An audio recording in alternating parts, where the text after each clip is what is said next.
This academy really has just progressed me to move farther into my life. You can get jobs, you can do side jobs, you can make money doing this, and you can make some good money. There's not a lot of people that know how to do this and do it well. So this academy is a real life experience of what goes on in the shops. They will understand how cars are constructed, how they're put together.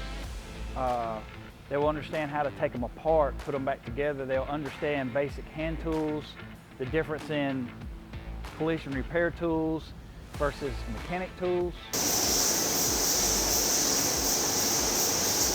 What sparked my interest is I always had a thing for like painting cars. And when I heard about this class, my 9th grade year, I decided to take a class, and ever since then I liked it. You can learn how to run wires, you can learn how to do interior, seats, tires, body work, paint work, interior work, lights. You can learn how to weld. Seeing a student grow, especially if they're interested in it, because obviously as an instructor I have a passion for it. So when you see a student have a passion for it, then that really is exciting. There's a lot of need for this out there. People are always looking for technicians.